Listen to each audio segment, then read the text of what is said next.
मेरे प्यारे दोस्तों, आज मैं तुम्हें एक ऐसी कहानी सुनाने जा रहा हूं जो दिल को छू लेगी, रोंगटे खड़े कर देगी और सोचने पर मजबूर कर देगी। ये कहानी जगतपुर नामक एक छोटे से गांव से शुरू होती है, जहां दो सहेलियां रूपा और कोमल बचपन से एक दूसरे की परछाई थी। इन दोनों की गहरी दोस्ती भी ईर्ष्या के कारण कैसे जानलेवा हो गई। आओ, मैं धीरे धीरे खोलता हूं इसकी परतें, जैसे कोई पुरानी किताब पलट रहा हूं। शाम का धुंधला आलम, सूरज डूबने को है और कोमल अपनी सहेली रूपा के साथ एक बाग में सुंदर सुंदर फूल तोड़ने गई है। तभी कोमल थोड़ी सी बेचैनी से कहती है, अरे रूपा, तुम मुझे कहां लेकर जा रही हो? शाम होने वाली है, घर चलते हैं। मां को पता लगा तो वो आज रोटी नहीं देंगी। रूपा ने जिद्दी लहजे में कहती है, अरे चलते हैं ना थोड़ी सी दूर, और कुछ ही दिनों में तेरा विवाह है। उससे पहले कुछ दिन और मेरे साथ फूल तोड़ ले, उसके बाद तू तो अपने ससुराल चली ही जाएगी। तभी कोमल अपने चारों तरफ खूबसूरत गुलाब और गेंदे के फूलों को देखकर उत्साह से कहती है, कितने सारे फूल है यहाँ, इनको तोड़ ले, कहीं और जाने की क्या जरूरत है। रूपा, जो हमेशा कोमल की बात मान लेती है, लेकिन आज थोड़ी हिचकिचाहट के साथ इनकार करते हुए कहती है, नहीं, मुझे इससे भी सुंदर फूल चाहिए। बस थोड़ा सा और आगे चल, उसके बाद पक्का घर चलेंगे।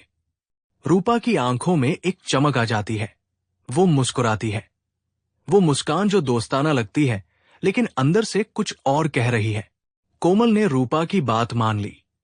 वो उसकी सारी बातें मानती थी, आंखें बंद करके यकीन जो करती थी उस पे। वो धीरे धीरे आगे बढ़ने लगी। कोमल जैसे ही आगे बढ़ती जा रही थी, आसमान का रंग गहराता जा रहा था, जैसे ये आसमान उसको रोकने की कोशिश कर रहा हो। परंतु कोमल इस बात से अनजान थी। रूपा जो उसके साथ आगे बढ़े जा रही थी, उसके दिल में एक अजीब सी खुशी थी। आज वो होगा जिसका अंदाजा कोमल ने कभी नहीं लगाया होगा। चलते चलते वो एक ऐसी जगह पहुंच गई जहां बहुत सारे चंपा के फूल थे। उन फूलों को देखकर एक अजीब सी बेचैनी कोमल के मन में होने लगी। कोमल अब डर से कांपती आवाज में बोली, रूपा, मेरी दादी कहती है, ऐसे फूल इस धरती पर सिर्फ एक जगह मिलते हैं, और वो जगह रहस्यमयी होती है। दुनिया के 7वें तबके पे जाके रुकती है। मुझे लगता है ये वही जगह है जहां से दुनिया का 7वां तबका शुरू हो गए। हम यहां से चलते हैं, मुझे बहुत डर लग रहा है। रूपा ने तिरछी नजरों से उसको देखा। उसकी आंखों में एक ठंडी चमक, जैसे कोई शिकारी शिकार को घूर रहा हो, और अपनी कमर से बंधी पोटली से एक खाक निकाली। उस खाक को कोमल की तरफ उड़ाया, जिससे कोमल की पूरी दुनिया ही घूम गई।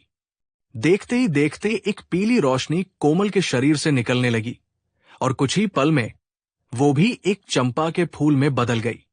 कोमल को फूल में बदलते देख रूपा जोर जोर से हंसने लगी। आज मेरी 7 साल की तपस्या पूरी हुई। अब से मैं वो ही करूंगी जो मुझे बहुत पहले करना चाहिए था। आज के बाद सब मेरी मर्जी से होगा। कोमल ने मेरी जिंदगी उजाड़ रखी थी। अब समय आ गया है वो सब छीन लेने का जिस पे सिर्फ और सिर्फ मेरा हक है। ये सोचते हुए वो पीछे से एक इंसान छुपकर ये सब देख रहा था। रूपा के जाने के बाद वो पेड़ के पीछे से बाहर आया और डरी हुई आवाज में बोला, हे ऊपर वाले, ये क्या हो गया? मैंने तो सोचा भी नहीं था कि कोई इंसान ऐसा भी कर सकता है। हे भगवान, ये दोनों तो गांव की सबसे अच्छी और पक्की सहेलियां थी। मुझे जल्द से जल्द ये बात गांव वालों को बतानी होगी। कोमल बेटी एक बहुत ही समझदार और नेक लड़की है। उसके साथ ऐसा नहीं होना चाहिए था। उसने फूल तोड़ने के लिए हाथ बढ़ाया। अचानक उसके दिल में ख्याल आया, मैं यहां इसलिए पहुंचा क्योंकि मेरे गुरुजी ने मुझे यहां का मार्ग दिखाया। फिर ये रूपा यहां कैसे आ गई? हो ना हो, ये रूपा कोई मामूली चीज नहीं बल्कि बहुत शक्तिशाली है। रूपा कोमल को इस दुनिया तक ला सकती है।